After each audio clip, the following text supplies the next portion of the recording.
Bruce Lee a frappé Bob Wall si fort pendant Enter the Dragon que quelqu'un d'autre a fini à l'hôpital. Cette révélation vient directement de Wall lui-même, l'artiste martial qui a affronté Mus, le dragon, dans 3 films différents. Ce qui s'est passé sur ce plateau à Hong Kong va bien au-delà de la violence typique au cinéma. Wall se souvient d'un moment où la puissance légendaire de Bruce a franchi une ligne dangereuse, transformant un combat chorégraphié en quelque chose de terrifiant de réalité. Les os brisés, le sang et le chaos qui a suivi sont devenus l'un des secrets les plus choquants en coulisses du cinéma. Voici ce qui s'est vraiment passé quand Bruce Lee est allé trop loin. Bien avant que les caméras tournent pour Enter the Dragon, Bob Wall a rencontré son collègue acteur et artiste martial Bruce Lee de la manière la plus inattendue. L'année était 1963 et Wall venait de ridiculiser publiquement un instructeur de kung-fu lors d'une démonstration dans le quartier chinois. Après avoir giflé l'homme assez fort pour le faire fuir, Wall se tenait seul sur scène, verre encore à la main, se demandant s'il avait déclenché une bagarre qu'il ne pourrait pas terminer. Puis un type à l'air dur s'est approché à travers la foule, prêt à en découdre. Au lieu de cela, l'inconnu a tendu la main et a dit 4 mots qui allaient tout changer. « Hey, c'était marrant, je suis Bruce Lee. » Ils ont parlé pendant des heures dehors, devant ce restaurant. 2 jeunes artistes martiaux arrogants qui venaient finalement de trouver quelqu'un à la hauteur de leur intensité. Bruce a vu en Wall quelque chose de rare, un combattant qui vivait pour l'authenticité, qui croyait au contact réel et à garder les choses vraies. Wall a vu le même feu brûler en Bruce. Ils sont devenus partie d'un cercle d'élite qui incluait Chuck Norris, Joe Louis et Mike Stone. C'étaient des champions du monde qui partageaient leurs connaissances, se poussaient mutuellement jusqu'à des limites impossibles. Leur amitié reposait sur un respect mutuel et une honnêteté brutale. Quand Bruce a construit un sac de frappe de 136 kilos comme blague pour Joe Louis, Wall était là, riant avec eux pendant qu'ils s'entraînaient ensemble. Aucun des deux ne retenait ses coups. Bruce valorisait la dureté de Wall, sa volonté d'encaisser de vrais coups pour la caméra. C'est pourquoi quand Bruce a commencé à faire des films, il voulait Wall dedans. Et pendant 10 ans, ils sont restés proches amis. Bruce venait visiter le dojo de karaté de Wall. Ils spareraient pendant des heures. Wall a même présenté Bruce à Gene LeBell, le légendaire judoka, qui est devenu l'un des rares instructeurs dont Bruce acceptait d'apprendre. Leur lien était profond, bâti sur une philosophie partagée, une douleur partagée et une excellence partagée. Mais l'amitié a ses limites, et sur le plateau de Enter the Dragon, ces limites allaient être testées de la manière la plus violente possible. La scène de la bouteille allait déraper. La chorégraphie du combat prévoyait que Bob Wall casse 2 bouteilles et se jette sur Bruce avec du verre brisé.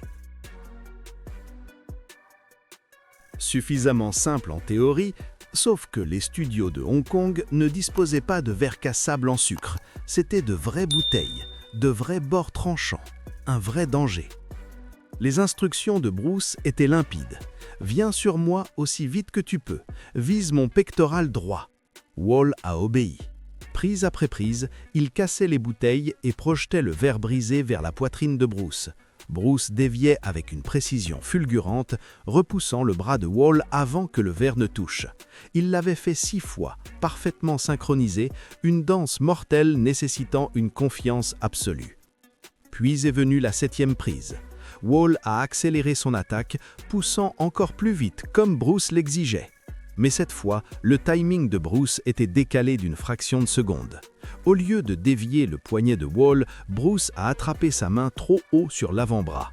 La bouteille brisée n'a pas volé.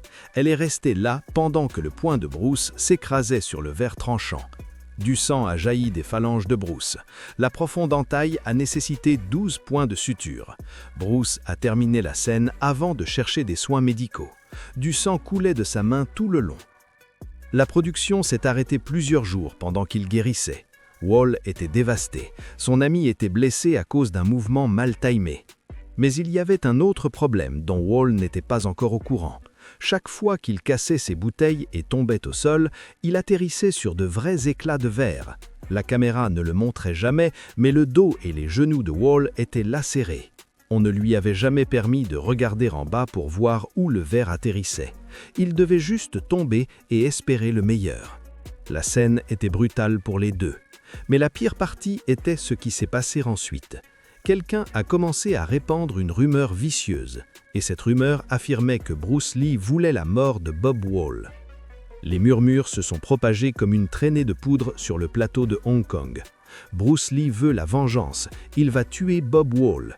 La rumeur est devenue si intense que le producteur Fred Weintraub a pris Wall à part pour l'avertir. « Bob, tu ferais mieux de quitter la ville. » La réponse de Wall était pur défi. « D'abord, Bruce et moi sommes bons amis. Ensuite, je n'ai peur de personne.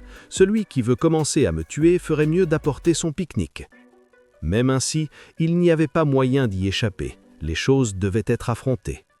Wall a conduit directement chez Bruce à Kowloon Tong. Il devait l'entendre directement de son ami.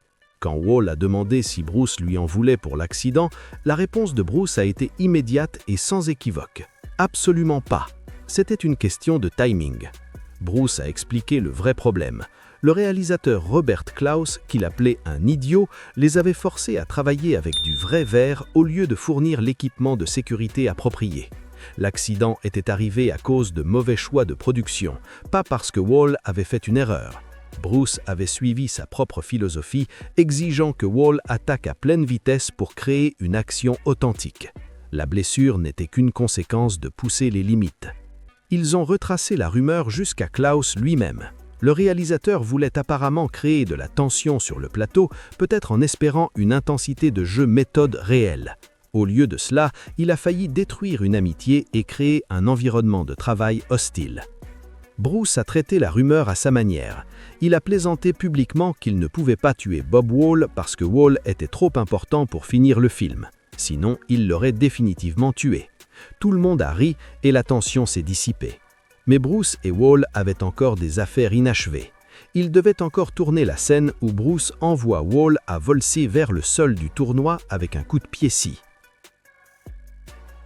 Après l'incident de la bouteille, après les rumeurs, après tout, Bruce a fait une dernière demande à son ami. « Bob, je veux te frapper et je veux te frapper fort. » La réponse de Wall allait coûter cher, non pas à lui, mais à quelqu'un qui se tenait derrière lui. Ils ont convenu du plan avant la reprise du tournoi. Bruce délivrerait un vrai coup de pied scie à pleine force. Wall, en tant que professionnel des arts martiaux et cuirasse légendaire, pouvait encaisser. La scène exigeait que Wall vole en arrière dans une foule de figurants. Pour que ça ait l'air convaincant, Bruce devait vraiment le projeter dans les airs. Wall s'est positionné sur le plateau, à moitié sonné comme son personnage l'exigeait.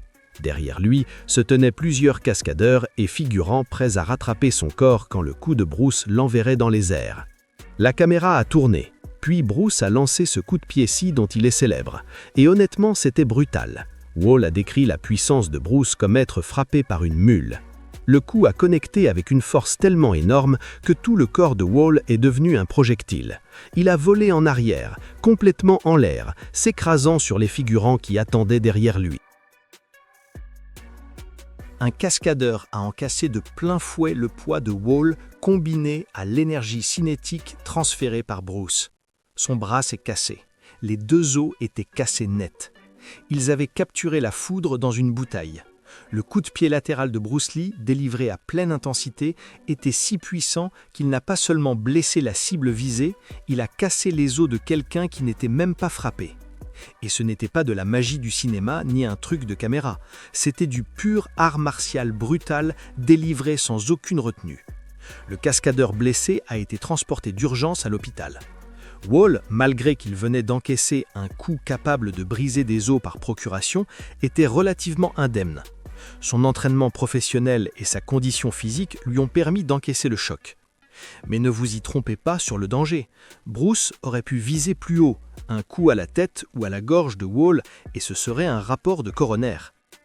Ils ont tourné la scène 8 fois au total. 8 fois, Bruce a projeté Wall dans les airs. 8 fois, Wall a encaissé toute la puissance. « Il a failli me tuer », dirait plus tard Wall. La question est pourquoi ? Pourquoi une personne saine d'esprit se soumettrait-elle à cette punition ? Bob Wall a compris quelque chose que la plupart des gens ratent sur les scènes de combat. Quelqu'un doit toujours encaisser le coup. Il faut vendre l'illusion. Bruce Lee pouvait lancer un coup de poing à vitesse éclair, mais si le gars en face ne réagissait pas comme si ça faisait mal, ça n'aurait pas du tout l'air vrai. On ne peut pas simuler être frappé par un train de marchandises. C'est pourquoi Bruce a utilisé Wall dans 3 de ses 5 films. Wall faisait paraître Bruce bon parce que Wall était bon. Ceinture noire 9e dan, champion professionnel de karaté, quelqu'un qui savait comment se faire projeter et continuer à jouer. Quand Bruce connectait avec ce coup de pied latéral dévastateur, le langage corporel de Wall racontait l'histoire.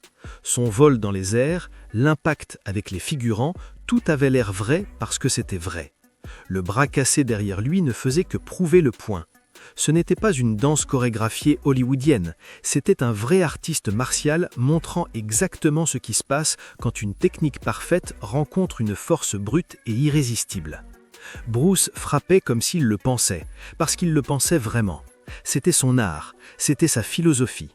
Se battre sans se battre consistait à éviter. Mais quand le conflit arrivait, on délivrait tout ce qu'on avait. Wall n'a jamais râlé sur la punition. Même quand Bruce lui a cassé des côtes pendant une autre scène, Wall s'est présenté le lendemain prêt à travailler. Même quand le verre lui lacérait le dos et les genoux, il a continué à jouer. C'est ce qui séparait les vrais artistes martiaux des acteurs qui jouent à se déguiser. L'ironie, c'est que l'incident de la bouteille et le coup de pied qui a cassé un bras a donné à Wall et Bruce une appréciation encore plus profonde l'un pour l'autre. Bruce savait que Wall pouvait encaisser tout ce que Bruce lui lançait, littéralement. Wall savait que Bruce ne le blesserait jamais délibérément au-delà de ce que la scène exigeait. Une confiance comme ça est rare dans n'importe quelle profession et encore plus dans une qui implique de la violence physique répétée. Mais il y a une autre couche à cette histoire. Que nous disent vraiment l'incident de la bouteille et le coup de pied qui a cassé un bras sur Bruce Lee? Était-il imprudent, dangereux ou était-ce autre chose entièrement? Mais il ne s'agit pas de savoir si Bruce Lee allait trop loin. Bruce n'est jamais allé trop loin. Il est allé exactement aussi loin qu'il le fallait pour créer un cinéma d'arts martiaux authentique. La différence, c'est que la plupart des gens, y compris la plupart des cinéastes, ne comprennent pas ce que l'authenticité des arts martiaux exige réellement. Chaque blessure sur le plateau de Enter the Dragon est arrivée en repoussant les limites. Bruce s'est coupé la main parce qu'il insistait sur vitesse d'attaque réelle. Le cascadeur s'est cassé le bras parce que Bruce a délivré un vrai coup de pied à pleine puissance. Jackie Chan s'est pris un claquement dans le visage parce que Bruce bougeait à vitesse de combat réelle. Ce n'étaient pas des accidents de négligence, ce n'était pas de l'imprudence, c'était des risques calculés. Tout pour quelque chose de plus grand que simplement rester en sécurité. Bruce essayait de montrer au monde à quoi ressemblaient les arts martiaux réels. Pas le wire fou fantaisiste du cinéma chinois, pas le combat de scène évidemment faux des films occidentaux. Technique réelle, vitesse réelle, puissance réelle. Pour y arriver, il avait besoin de partenaires capables d'encaisser la réalité. Bob Wall était un de ces rares partenaires. La scène de la bouteille, la rumeur de mort, le coup de pied qui a cassé un bras, tout cela montre la dévotion intransigeante de Bruce à son art. Il préférait arrêter la production et se faire recoudre plutôt que d'utiliser du verre et de la fausse action. Il préférait risquer son amitié avec Wall plutôt que de se contenter de coups retenus et de chorégraphies sécurisées. Cette authenticité obsessionnelle est la raison pour laquelle Enter the Dragon a l'air mieux que les films d'arts martiaux faits 50 ans plus tard avec des budgets illimités et des effets numériques. Wall comprenait cela mieux que quiconque. C'est pourquoi il revenait toujours. C'est pourquoi il a refusé un contrat de 3 films avec Warner Brothers pour ne pas s'éloigner de sa famille, mais a quand même fait des apparitions caméo dans 14 films de Chuck Norris. Le travail comptait, l'authenticité comptait, et Bruce Lee comptait. Le 20 juillet 1973, seulement quelques semaines avant la sortie d'Enter the Dragon, Bruce Lee est mort à 32 ans. Il n'a jamais vu son chef-d'œuvre conquérir le monde, mais Bob Wall s'est assuré qu'on n'oublierait jamais ce que le dragon pouvait faire. Quelle est l'histoire la plus folle en coulisses que vous ayez entendue d'un film d'arts martiaux? Lâchez vos pensées en commentaire. Merci d'avoir regardé et à la prochaine.